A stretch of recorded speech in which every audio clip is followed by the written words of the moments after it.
OUI est une école en ligne dédiée à la sexualité, au plaisir et à l'orgasme. Pour ne pas manquer les prochaines vidéos, abonnez-vous à cette chaîne en cliquant sur la petite cloche. De nombreuses femmes ont envie de faire une fellation à leurs copains, mais elles n'osent pas. Et souvent, je retrouve principalement 3 raisons.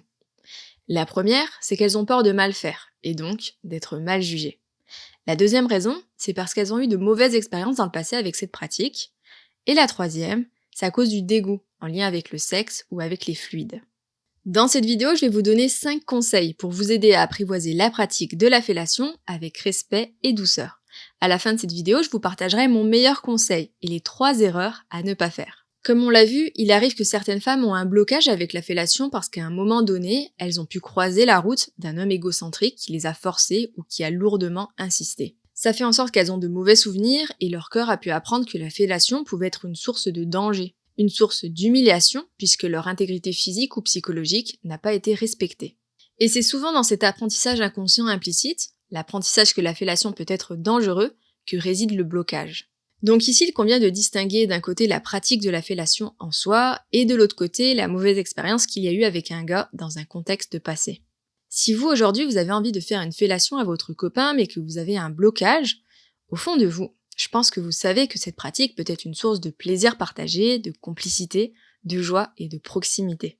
Alors si vous voulez renouer avec cette pratique sur le long terme, il va être important que vous puissiez la pratiquer sans aucune pression et avec une personne avec laquelle vous vous sentez pleinement en sécurité. Donc le premier conseil que j'ai envie de vous partager, c'est de pratiquer la fellation avec un homme vraiment respectueux. Vous êtes une personne qui mérite d'être respectée.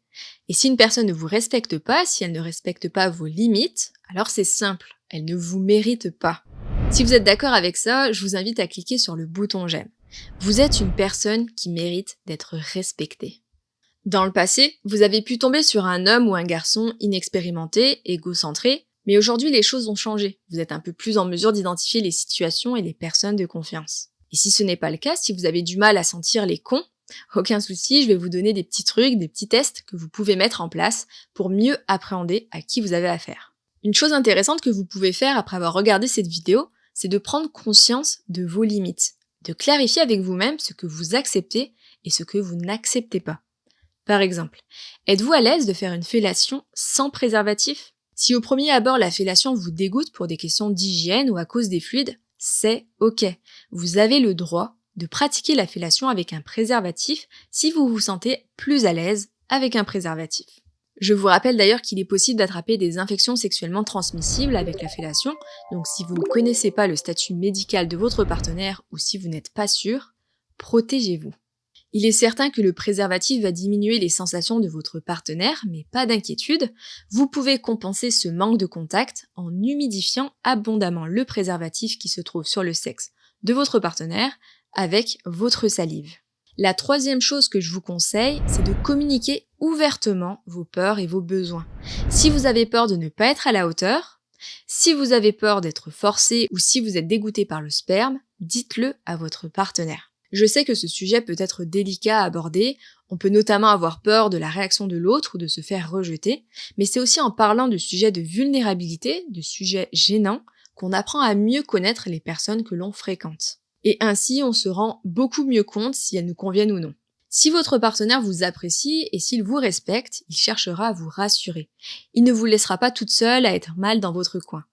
En parlant avec votre copain de votre blocage face à la fellation, vous vous donnez l'opportunité de dénouer avec lui certaines de vos peurs et de trouver ensemble des solutions. Et si parler en face à face est pour vous trop intimidant, communiquez avec lui à l'écrit. De nos jours, les options ne manquent pas. Les SMS, les messages, les emails, etc. Mon quatrième conseil, apprivoisez son pénis petit à petit. Donnez-vous l'autorisation d'apprivoiser le sexe de votre partenaire avec tout le temps dont vous avez besoin. Dans un premier temps, je vous conseille d'oublier le fait de lui donner du plaisir. Oui, permettez-vous d'abord de devenir plus à l'aise avec son sexe. Oubliez pour un moment la jouissance à tout prix. Ne vous inquiétez pas, vous aurez tout le temps et toute la vie pour affiner votre technique lorsque vous serez réellement prête. Offrez-vous du temps et de l'espace pour apprivoiser le sexe de votre partenaire dans un contexte non sexuel, dans un contexte sans attente et sans nécessité de donner du plaisir à tout prix. Je vous le garantis, sur le moyen et le long terme, votre copain prendra d'autant plus de plaisir s'il sent que vous êtes en confiance et s'il sent que vous êtes vraiment à l'aise plutôt que hésitante ou à vous forcer. Donc ce que vous pouvez faire pour apprivoiser le pénis de votre copain, c'est de l'observer. Observez ses formes, observez sa couleur, observez sa texture. Vous pouvez commencer à l'observer à 1 mètre, puis vous pouvez essayer de vous en approcher petit à petit, en fonction de comment vous vous sentez. L'objectif ici, je vous le rappelle, ce n'est pas le plaisir. L'objectif ici, c'est de découvrir et d'observer. Plus vous prendrez le temps d'observer son sexe, et plus vous réaliserez que ne donner aucun plaisir ne génère aucun drame et aucun conflit. Oui, vous pouvez être avec votre copain et en relation avec son pénis sans qu'il n'y ait aucune obligation. Cet exercice d'observation peut vous aider à vous déconditionner de la pression à faire jouir l'autre à tout prix. Observer n'est donc pas du temps perdu, bien au contraire, ça peut vous aider à cultiver une sexualité beaucoup plus apaisée par la suite. Quand vous vous sentirez prête pour aller un peu plus loin, vous pouvez ajouter plus de contact et plus de stimulation. Vous pouvez toucher son pénis avec vos mains, le regarder de plus près, le sentir, prendre le temps de respirer profondément. Et quand vous vous sentirez vraiment prête, vous pouvez approcher délicatement votre bouche de son sexe, lui faire des bisous et commencer à lui faire des petites léchouilles.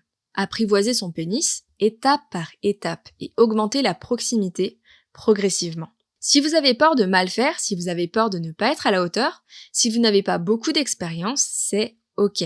Tout le monde n'est pas forcément un expert de la sexualité.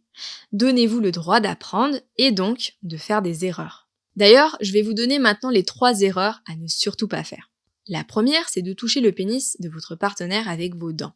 Donc utilisez principalement vos lèvres et votre langue. Parce que vos dents, elles peuvent lui faire mal et lui casser son plaisir. Donc, évitez de mettre vos dents. La deuxième erreur, c'est de n'utiliser que votre bouche. Donc n'hésitez pas à utiliser votre main, voire aussi votre regard. La troisième erreur, c'est de toucher son zizi comme si c'était de la porcelaine. Oui, un zizi, c'est certes sensible et délicat, mais n'hésitez pas à ajouter de la pression et à varier le rythme, en allant parfois lentement et parfois plus vite. Une autre chose que vous pouvez faire pour vous décharger de cette pression de mal faire, c'est de demander à votre partenaire de vous donner des indications. Demandez-lui de vous donner du feedback en fonction de ce que vous essayez. Avoir du feedback en temps réel peut potentiellement vous aider à vous déstresser. Bah oui, parce que si vous impliquez votre partenaire dans la pratique de la fellation, la responsabilité de son plaisir ne repose plus exclusivement sur vos petites épaules, mais devient partagée entre vous deux. Ce qui est plutôt cool parce que si monsieur n'est pas content, ça devient aussi son problème. Si cette vidéo vous a aidé, je vous invite à écrire un petit commentaire ou à inonder cette vidéo de pouces en l'air. Je vous dis à bientôt et prenez soin de vous.